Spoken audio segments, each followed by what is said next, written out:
Just 10 cents a day helps fund local programs like Scenic Stops, Northwest Ohio Journal, and BGSU Brain Game. Watch, connect, explore.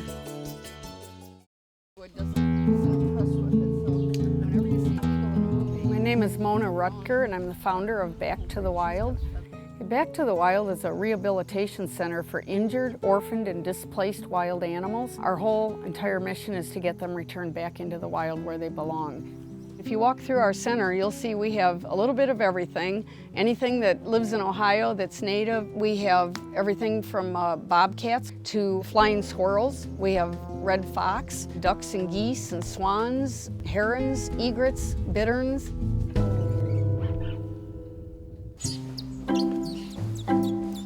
Just syringe feed them, and they get about 5%. I was a secretary for 22 years, but really did ache to be outdoors, working, in nature. The more I talked about nature, the more people brought me injured animals. I went from what I thought would be 30 animals a year to taking in over 2,500 animals very, very quickly. It was a need that wasn't being met in most communities. Most communities do not have a rehabilitation center within miles and miles and miles. So I just decided it had to be done. There had to be somebody to help.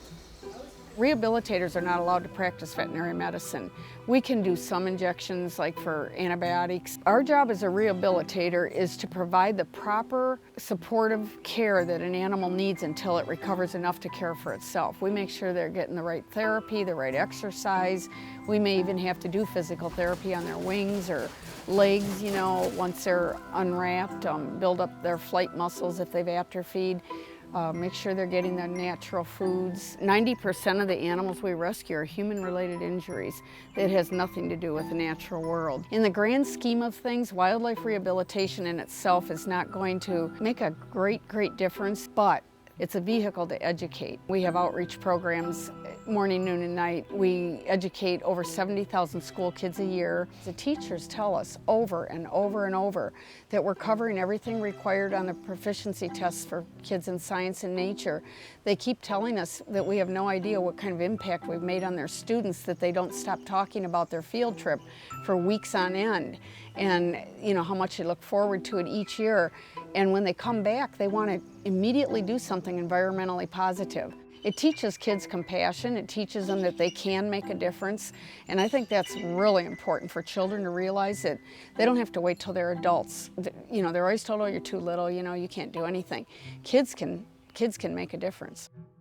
These are our educational animals. They're here because they're permanently disabled. They're not able to return to the wild because of the extent of their injuries. Like this barred owl I'm holding, she was struck by a vehicle and it shortened the length of the bone in her wings, so she's unable to fly. Our bobcats were declawed by previous owners, so there's no way we can return them to the wild. This is prison for them. It's not cool to have a bobcat in a cage. It's somebody stole their freedom. One of our biggest problems is people keep baby animals too long. Something happens called imprinting. If they imprint on humans where they actually psychologically think humans are their species, they will never leave humans. They become dangerous. They'll dive bomb them and come to them for food.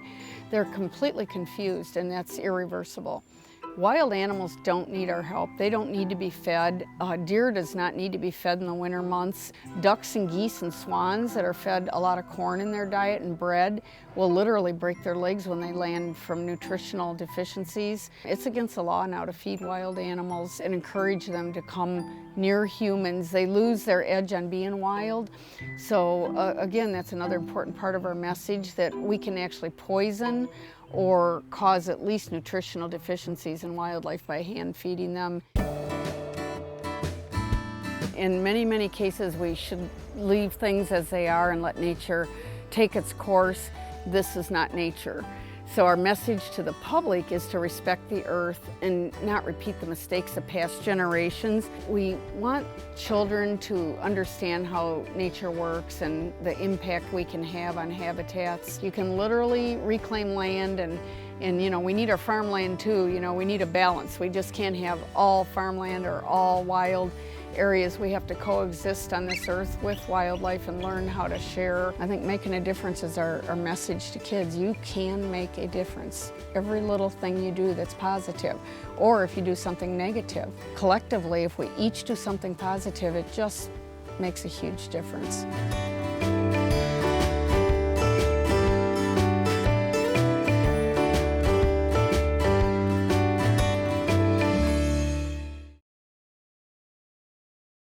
Scenic Stops is brought to you by WBGU-TV. Support great local programming by giving now at wbgu.org/pledge.